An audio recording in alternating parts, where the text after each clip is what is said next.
been fine traveling with you, gentlemen. May our paths cross again. I'm sure they will, Mr. Dugan. Right. You're ahead of schedule. That's the first time that's happened in years. Ahead of schedule? Yeah. Well, don't apologize. These things happen. It's been a bit of a dry trip. Would it be imposing for you to keep me luggage? No, not at all. I'll put it right over here, and the agent will keep an eye on it for you. Now, this agent, would he know an inhabitant by the name of Benjamin Cartwright? Everyone around here knows the Cartwrights and the Ponderosa. Then he wouldn't mind telling Benjamin I'll be waiting for him in the saloon. Thank the both of you. Mr. Dugan, would you like for me to take care of that little black bag for you? Thank you, no.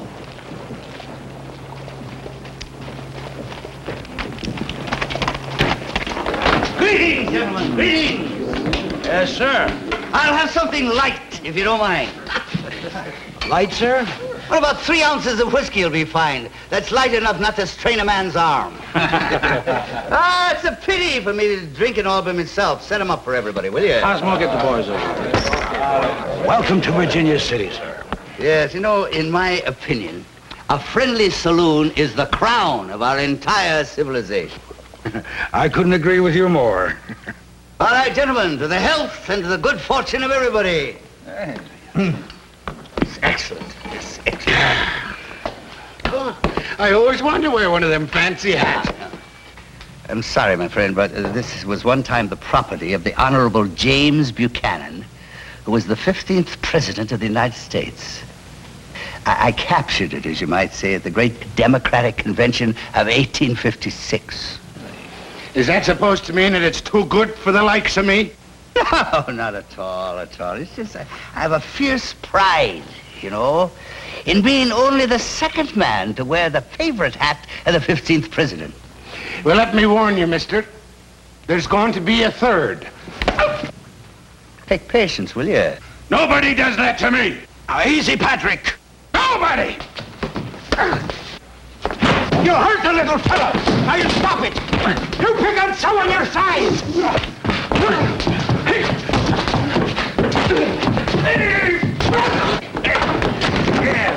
Touche, as the saying is. Now mind your manners. These things will happen, lads. Don't let it interrupt your drinking.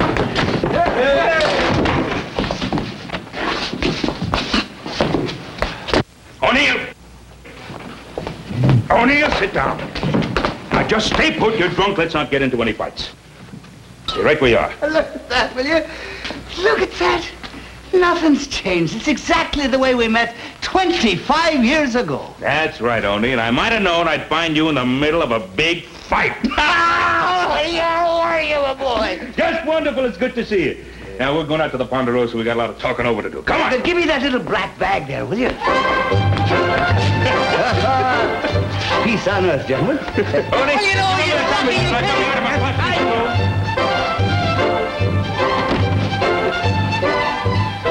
I might have known he'd be a friend of the high and mighty Ben Cartwright. Be a pleasure to kill them both.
These must be your fine lads. Ah, yes, they are. Mr. Owen P. Dugan of New York City. Meet my son, Hoss. Happy to have you here, sir. Little Joe. Pleasure to have you with us. We've heard a lot about you. And right behind him is the finest cook in the West, Hop Sig. Now, I don't know if Mr. Dugan owns Manhattan Island outright or just holds a long-term lease on it. If I told you how long I'd known your father, you might discover he's been lying about his age. Get Mr. Dugan's bag. I'll get it. It's a very impressive place. Our home is your home. Stay a lifetime. It's just possible I'll do that.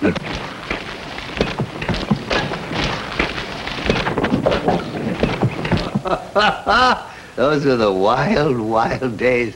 It's a shame. I tell you, lads, whenever there was trouble, and a man needed a friend, there your father would be, like a tiger in the streets. Well, don't pay too much attention to what he says. Every second word he utters is pure blarney. So am I saying too much? Am I giving away some state secrets? No, I am surprised that he has never told you about his youthful adventures, Well, if only to educate you along historic, what's the matter? And along cultural lines, huh? It's funny because Pa's always been very quick with that cultural stuff, hasn't he, Joe? Oh, yeah. Of course, there may have been some cultural aspects that happened to slip their mind, Pa, some you didn't happen to mention to us. Oh, well, just let me tell you something. I'm not going to allow myself to be blackmailed in my own home by a wild, imaginative, loose-tongued Irishman. Well, you're lucky, because we're going to have to turn in. We got to get up early. Yep. See you in the morning. Only good night. In the morning. Night, Only. Good night, Pa. Good night. I not fool with tiger in street. Those are two fine lads. You're a lucky man, Ben. Oh, I know it. Tell me about your daughter, Julie. I was hoping you'd ask. I tell you one thing. She is her mother, born again. Oh? Isn't she? Oh, my. She's beautiful, honey. Beautiful. And she's living in San Francisco. Yes, I sent her there to school after her mother passed away. That's 9 years ago. St. Rose's Academy, and now she's at the College of Sacred Heart. Well. And she is a lady to her fingertips. And you haven't seen her in all this time? No, I was all mixed up, with my factories and steel mills and shipping interests. That's the way life goes, what with one thing or another. And that is why I'd like to settle here in the West. Not to be sitting on the poor girl's doorstep, exactly. But to be reasonably near in case she needed me. Like this area, for example. You know what I'd like? I'd like to invest in a business of some sort. Around here? Yes, like a racetrack in Carson City. Well, you know what I've always dreamed of doing? What? To own and operate the biggest saloon in the world. I tell you, you'd make a fortune. Only, I think your ideas are just a little too rich for people around here. Oh, there's some very good investments around here, very practical investments that could be made. Are you really serious? Do you see that bag over there? Huh? I'm at least that serious. You don't think I carry this bag around with me because I'm afraid somebody will steal my laundry, do you? There is $114,000 in this bag. It's the proceeds from a little brewery I sold in Boston. You're not joking. I never make that expensive a joke. Won't you take this and invest it for me? Me invest that for you? Oh, wait a minute. But I don't get the problem. We're both businessmen. I've been here for 8 or 9 hours. I've talked with both of your sons. It's as clear to me as a cow in a teacup that you are the #1 citizen of Virginia City, and you're a man so honest that it hurts all over. And what is the most important thing of all is, after all, you're my closest and my best friend. Well? Now, look, Only, I have never been comfortable using other people's money, investing people, but I couldn't do it. I wouldn't know how to... There's a very good thing around here I think we might be interested in. What do you know about lumber? Yes, it comes from trees. But... No, be serious now. No, there's a piece of land, a lumber tract, which I have an option on, and I refrained from exercising the option on. I didn't want to spread myself too thin. Now, if you're really serious about investing $100,000... Let's start. Now, wait a minute now, Oni. This is your money we're talking about, not mine. Now, you've got to know everything about this kind of operation. Now, if we were talking about entering into a pawn shop, we'll say in the Bowery, well, then I'd expect you to take my advice. But here we are in your territory, and I'd be only too eager and too proud to take your advice. As simple as that. As simple as that. We're in business, right? Yes, I guess we're in business, right?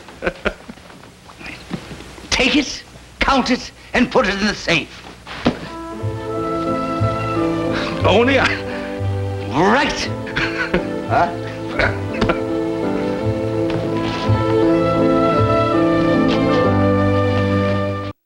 What was your name? Mistakes. Duke and O'Reilly or Yates. Oh, what was your name? Good morning, Hopsing. I'm sorry that I'm late for breakfast.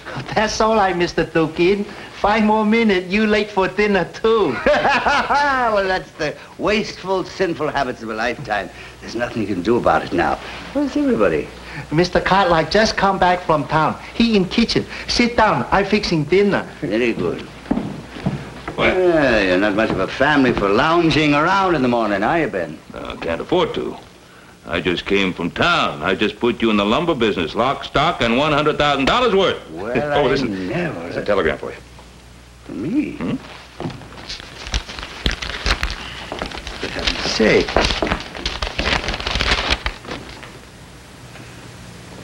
That's from Julie. She's coming here to Virginia City. Well, that's great news. What's the matter, Oni? Aren't you pleased? Well, of course I am. It's just that I have no recollection of writing the lass and telling her that I was going to stop her on my way to San Francisco. Oh, but I did. I remember now. I must be losing my memory in my old age. It's a very happy day for me, Ben. Well, it's a happy day for all of us. Dinner is served. Come on, let's eat.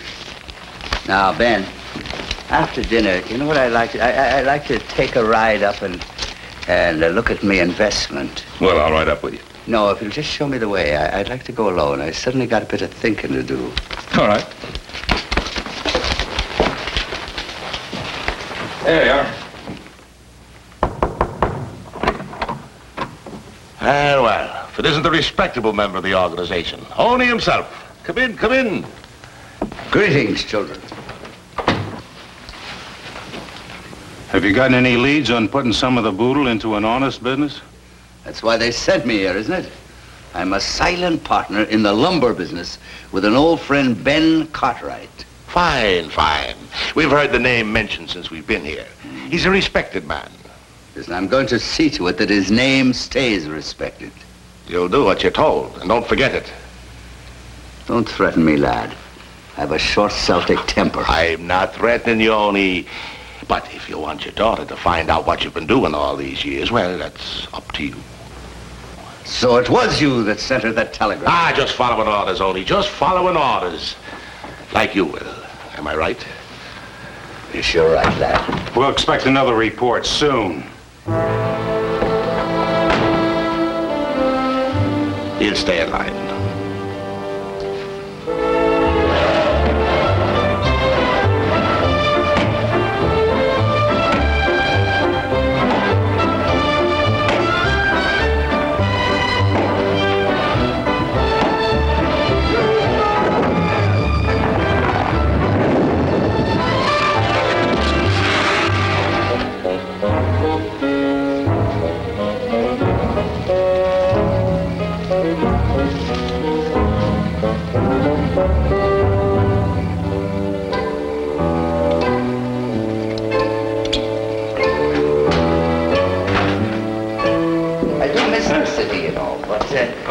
Something like this?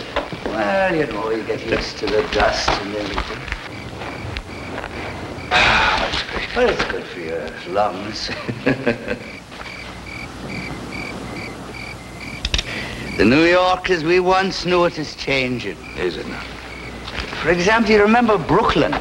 Yeah, certainly. Now, there's talk of one day making Brooklyn a part of New York City. Really? Yes, it's as clear a case of joining a silk purse to a sow's ear as ever I've heard.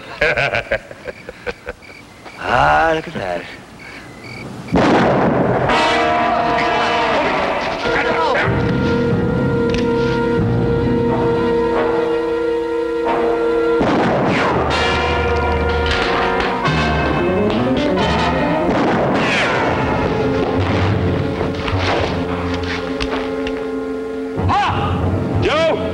Behind the wagon! Only stay down. All right, now.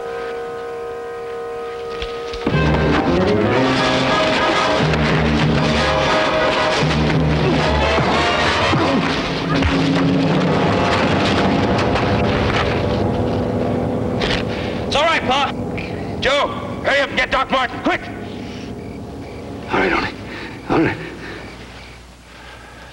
Only. They've got to get the doctor. You're going to be all right. There's no need to be lying to me. But thanks just the same. Any fool knows when his time is come. Now, you just be quiet. Drink some of this.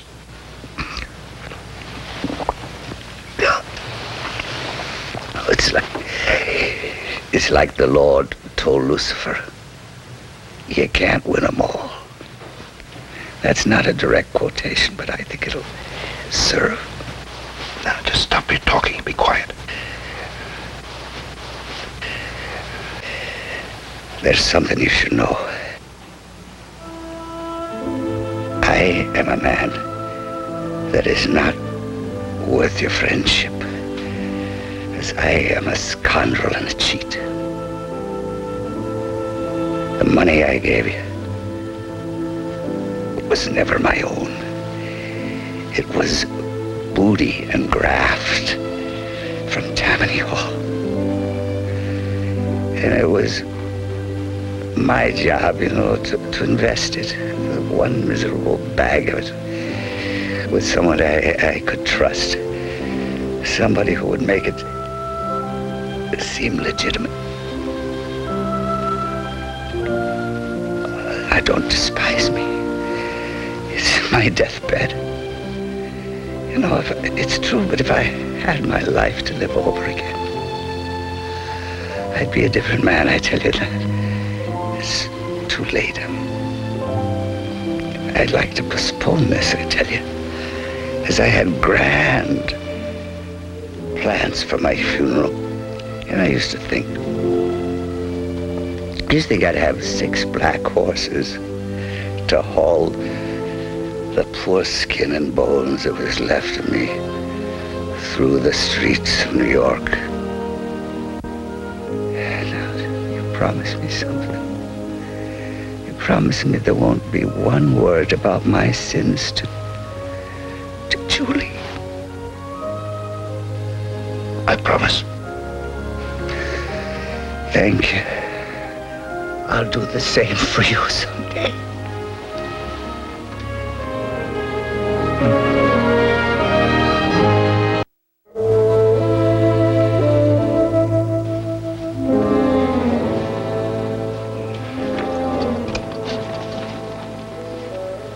How is he, Doc? He's a lucky man, Ben. The bullet didn't even reach a vital area. I think he's more scared than hurt. But give him some good care and rest. I think he'll be back on his feet in no time. He'll get that. Good night. Good night, Doc. Thanks. Thank you.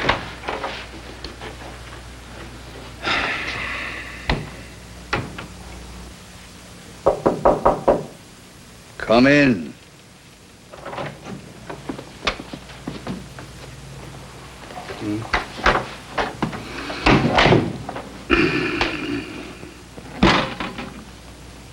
What's that for? I think you know. Oh, it's a terrible and humiliating thing for any man to survive his deathbed confession. Only I can't use that money. Why can't you use it? Because I can't. It's not as though you stole it yourself. If I used that money, it would be exactly as if I'd stolen it myself.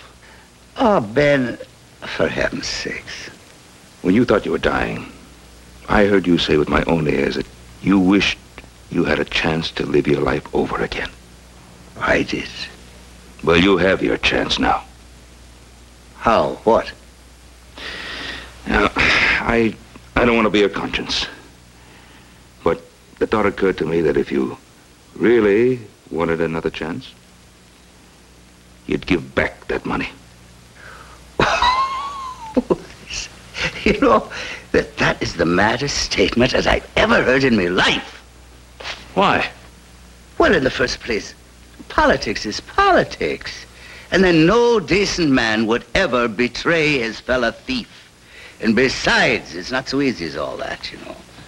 You can't look a crooked dollar in the face and you say, oh, this dime belongs to that construction job and this 15 cents belongs to the other. It's all mixed up. It's all part of the system. And then in the long run, what does it matter? Well, it matters to me. Now, Ben, look, this lumber deal is already underway and Haas is up there right this very minute. That's right. Well, you need the money. Yes, I do. Ben, my little girl Julie will be here in a few days. Eh? And you won't allow any of this to make any difference with Julie, will you? Oh, what do you think? Why, I think that you know she's the only good and decent thing in my life. And that I'd sooner die, for real, you know, than give her one moment of heartache.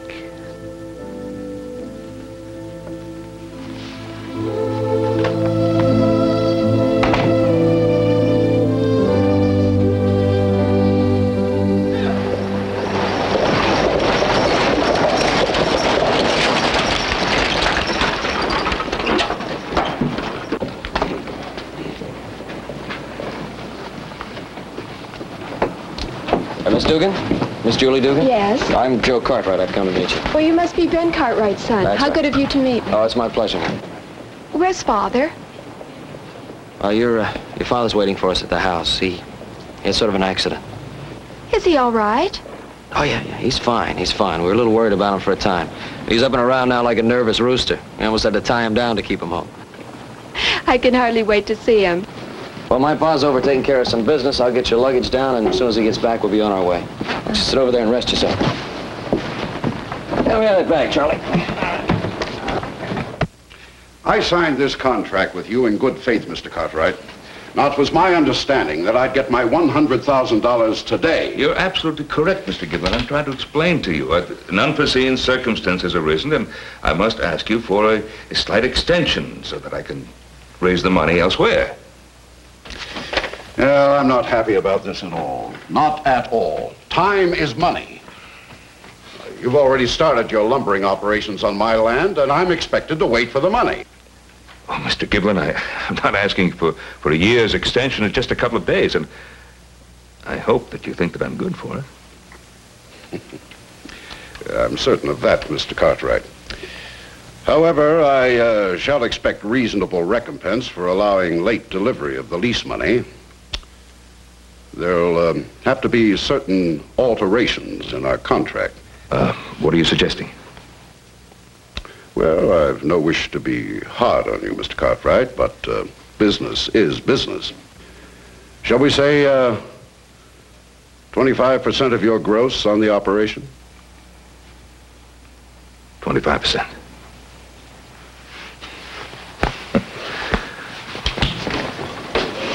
Mr. Giblin, I thought you used the word reasonable. What you're suggesting is highway robbery. Take it or leave it. Well, that's the way you're going to put it. Mr. Giblin, I will leave it. And I will leave your land tomorrow. You'll pay damages. Reasonable damages, Mr. Giblin. Reasonable damages.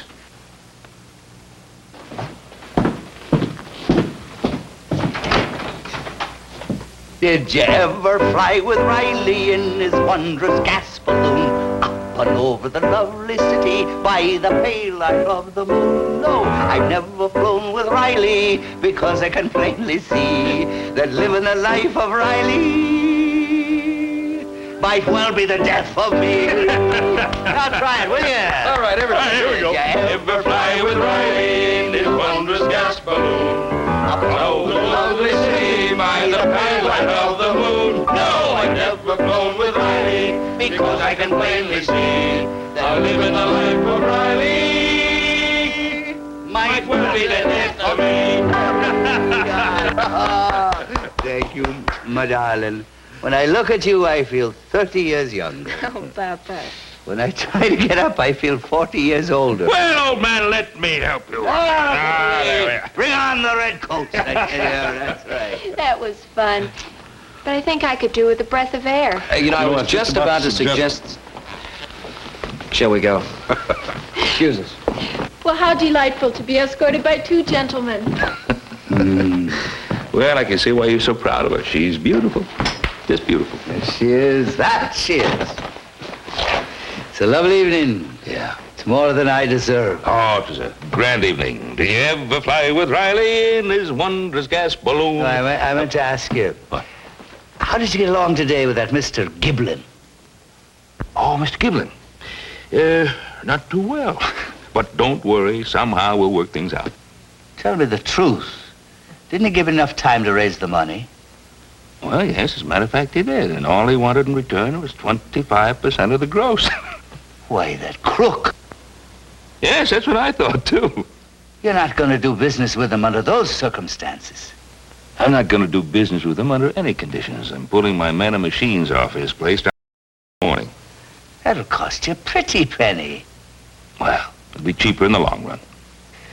Ah, it's all my fault. Oni, let's talk about something pleasant, shall we? How about a brandy? All right. Right. Giblin. Oh, I've never flown with Riley because I can plainly see how living the life of Riley might well be the death of me. Did you ever fly with Riley in his wondrous gas balloon up and over the lovely city? If you plunge your arm into this little black bag, you will find not a snapping frog, but $114,000 in cash. You say you're looking for some profitable business venture in which to invest your money? Yes, I am. You've come to the right place, Mr. Dugan. I thought I had. By the way, will you call me Oni? Now, regarding my investment, Mr. Giblin. Call me Hubert. All right, Hubert. I think that you have a building here in town by the name of the Golden Horseshoe. Yeah, that white elephant. Oh, yes. A sturdy structure. Well, I see you have that rare ability to realize the business potential of the place. I'm glad you see it that way. It makes it easier for me to propose the partnership that I have in mind. Now, you provide the building, and I will use this entire sum to make a grand and elegant place. With the proper financing, it just might be quite a success. With what I have in mind, it'll be packed. It'll take a man of vision like yourself to make a go of a place that size. A man of vision, yes, but better than myself. Someone more experienced. I have a father in New York. He's run a place like twice that big for years now. He'll be taken over. Father, you say? Well, no offense, but isn't he a trifle old to be working? There is no substitute for experience, right? There, you make the offer sound most attractive. And we'd split the profits, 50-50. Right down the line. All right, I'll draw up the partnership agreement right away. Just one thing. Now, I may have to loan this money temporarily to a friend of mine before we go into business together. His name is Cartwright. Is that Ben Cartwright? You know him? We've met. Well, then you understand that he keeps things to himself. But I was able to find out that he'd made a bad lumber deal. He has to pay out an unfair portion of his profits. I may have to force this money onto him in order to help him get out of it. It just so happens that I have some influence with the timber interests here. I just might be able to prevail upon them to be a little bit more reasonable with Mr. Cartwright. Well, in that case, I wouldn't have to lend that to him, would I? And we could proceed with our little business agreement. Exactly. Onward and upward, as they say. Arnie, you talk my language. Hubert, I should. I've had a lot of practice. Well, shall we get to this partnership agreement? Good idea. I have it right here with me. Signed there.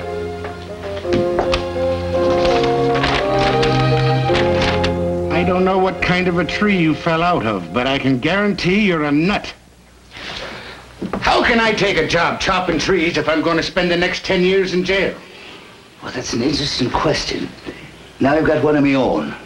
What have you got against the Cartwrights? Oh, I don't know. Well, it isn't easy to say. Well, think deep about it.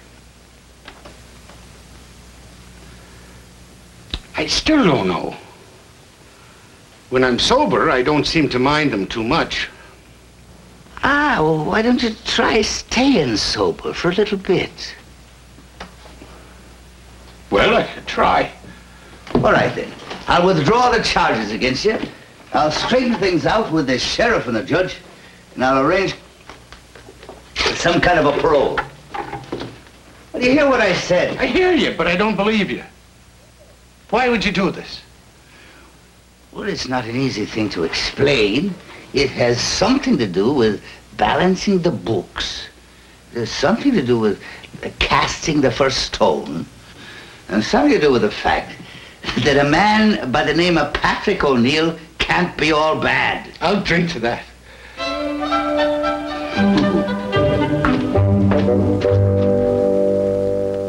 Honey, it was nice of you to get Patrick O'Neill out of jail. And, you know, of course you were right. He wasn't intending to kill us. He was drunk. But you really want me to hire him? Well, you said yourself he was one of the best logger foremen in the business when he was sober. Exactly, when he was sober, and he hasn't been that in a long, long time. He'll change. A man may be down, but he's never out. Well, all right. I'll hire him. But the first time he's in trouble on the job, I'll have to get rid of him. I don't think he will. But you sure are right about people changing. You know, yesterday, that fella Gibbon, I wouldn't have given a dead coyote for him. And today, he gives me all the time I need to pay when I owe him, no penalties attached. Oh, free and clear. He's a changed person. He is? Well, I never. Yeah, you see, you give people enough time and they'll mend their evil ways, as my grandmother used to say. Well, I gotta get me an early start. I'll see you in the morning. Help yourself. Oh, yes.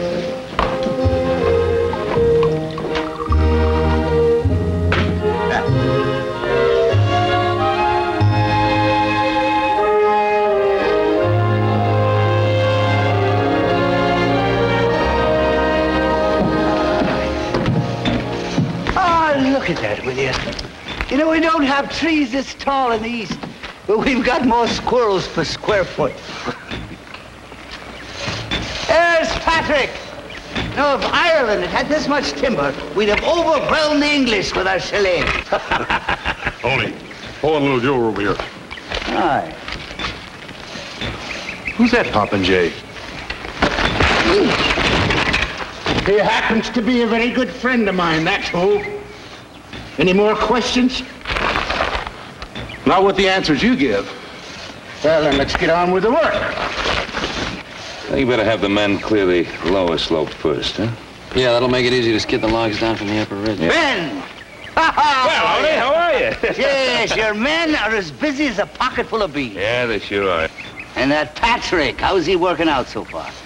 Oh, he's doing great. Great. He's a good foreman. Because I just can't figure out how he managed to hire every Irishman in town since this morning. You can't trust him. He's from the north. Now, you forgive me, I've got a bit of my own business to do in town. And I'll see you, though. Right. Hey, what kind of business is Oni getting? Well, I don't know, but with that Blarney, he's going to get through it without much of a struggle, I'll guarantee. He may. I think, however, that he's going to have a bit of a struggle on his hands, just the same. With what? With himself. With himself.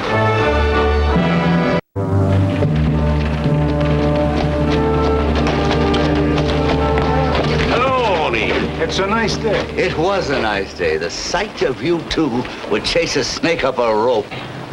You don't really mean that. We've been kind of worried about you, Oni. Let's go over to the saloon and have a little drink.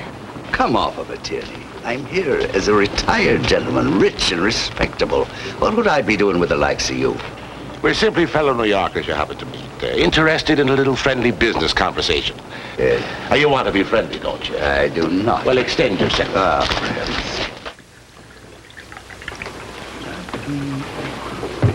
Anything you need, Mr. Dugan, just call on me. Thank you, Bruno. And I must say you're a big man in town, Oni. It's royal treatment every time. That's because I'm not shanty Irish like you. Bruno can sense the royal blood in my veins. Sure, Oni, sure. It may seem a bit unfriendly, our checking up on you like this, but the organization's a little nervous these days. There's a new atmosphere back home. What with the reformers sticking their sharp blue noses into everything except a man's morning coffee. Tweed himself was worried about the last report. And the boys would like to check on the current state of their, investments is the word we use. What's that got to do with me? Well, you took $100,000 out of New York to invest it in some honest enterprise with your friend, Mr. Cartwright. That was with the boys' approval. What about it? You didn't invest it with Cartwright. You deposited it in the Virginia City Bank. Not only was the money deposited, but you've been withdrawing big chunks of it in bank drafts. Why? Well, I think you two deserve some answers, and I'm going to give them to you. Now, I tell you. You recall that big saloon in the corner, the one with the handsome pillars? You mean the one that's vacant? The same, only it won't be vacant long because I'm taking it over. And it'll be the biggest in the West. That's your investment. It is. So you see, I couldn't ask Cartwright to go in with me because he knows nothing about it.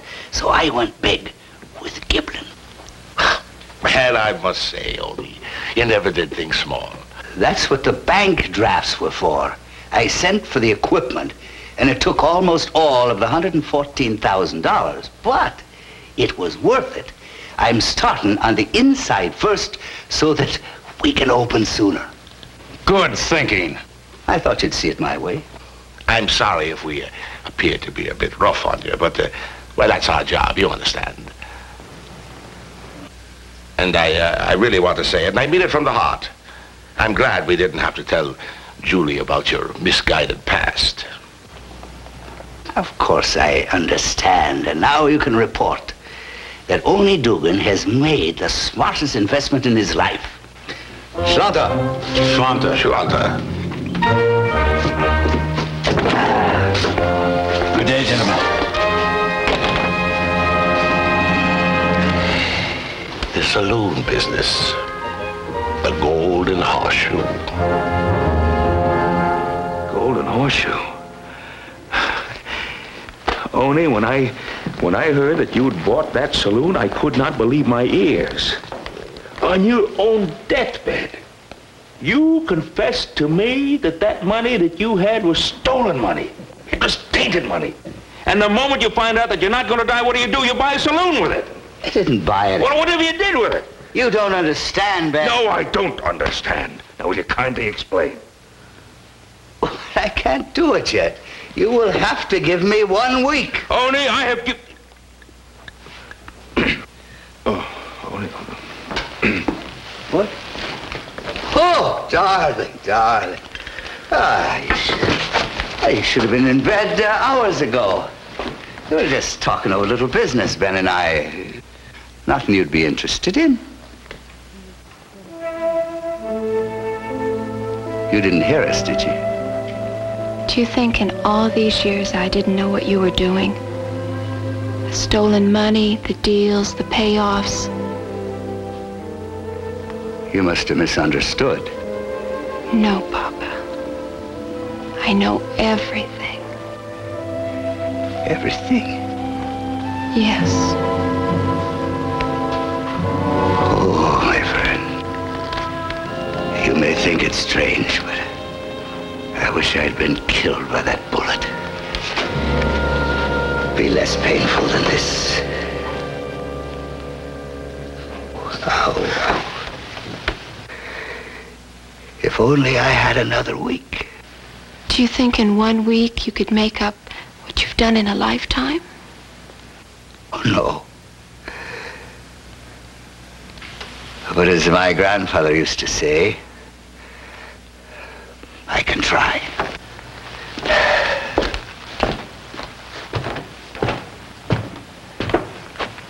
After all, it only took 6 days for the Lord to make the whole earth.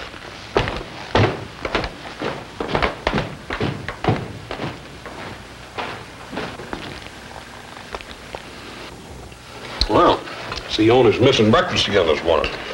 Yes, 5th day in a row. I heard him leaving when I was getting dressed. No can understand Mr. Tukin. At first, all time late for breakfast. Now, too early. Huh. Looks like he's gonna go ahead with the saloon, huh? Sure does. He's very serious about it. Let's see if we can get up to the lumber camp.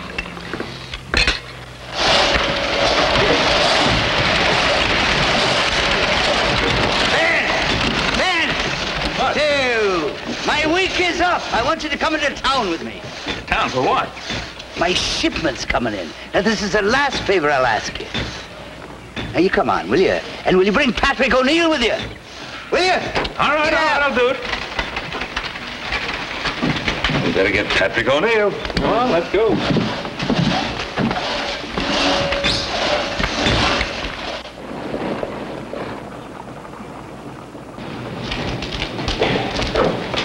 Well, today's the big day, eh, partner? That it is, partner. That it is.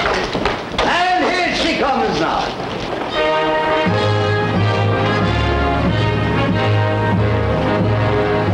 I can hardly wait to see our equipment, Oni.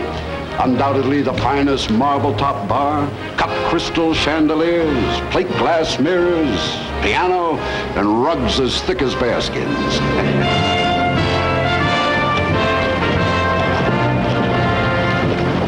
I can't imagine an operator like you buying second-rate furnishings. I didn't. Be assured of that.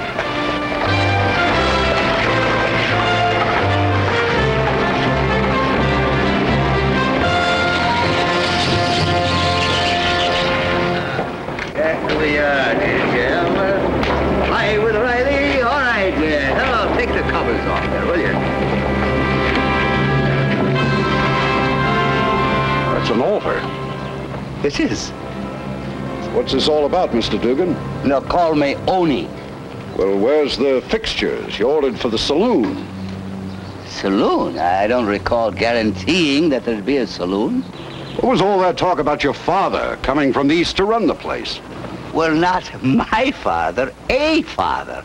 Father O'Brien, and a very fine man he is, too. Don't you try to cheat me, you crook. I own half of this place. I've got a paper to prove it. But it's my investment, too, and I say it'll be a church. It's a long way from being a church, and you know it. As far as I'm concerned, it's a saloon, and it's going to stay that way. And I say that it'll be a church. We'll see about that. All right, see about it. What are you staring at there? Give him a hand, will you? Let's go.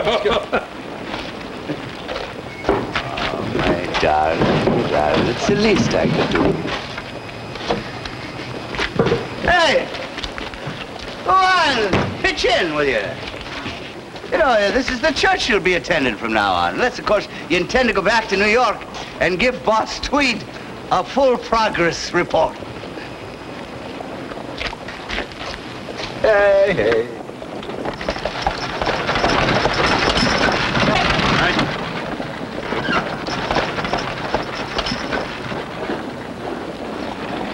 There's a bit of equipment that's been long time needed around here. And I hope you'll be spending a good deal of time in it, Papa. I will, I promise. Cartwright!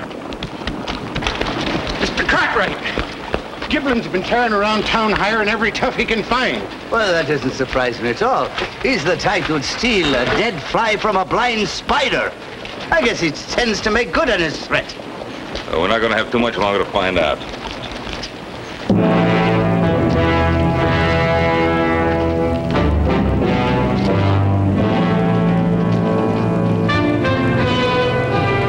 Well, I told you I'd be back, Dugan. We'd not have been disappointed in the least if you'd failed to keep a promise, Mr. Gaboon. That's Giblin. I'm a man of action, and I'll not be cheated. All right, men, you know what I hired you for. Everything goes back in those wagons. You're a smart man, Mr. Giblets. And you'd be smarter still if you'd buy these poor young men a drink and not let them get their heads broken. Walk right over the top of him if you have to. He's only one man. Mr. Gibbon? Does it make any difference? And besides, me friends there, it may interest you to know that it wasn't for nothing that I hired the firm of Duffy and McGee to do me hauling.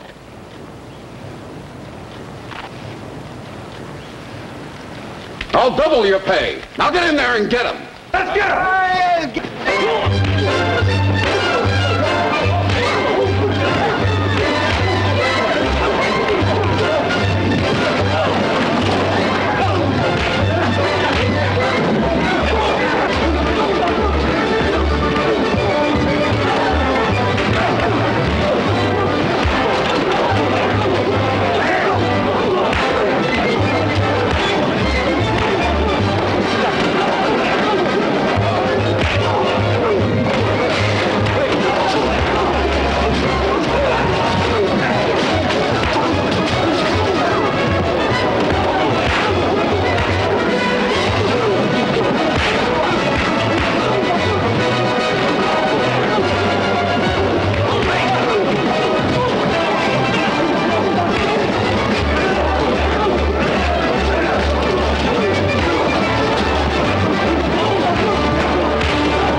Now that that's over with, is there any further business matters you'd like to be discussing with me?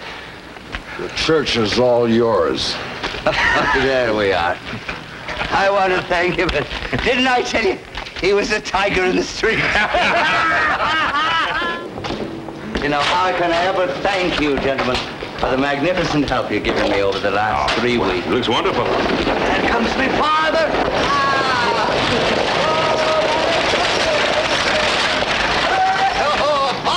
O'Brien, welcome to the Wicked West and your new parish.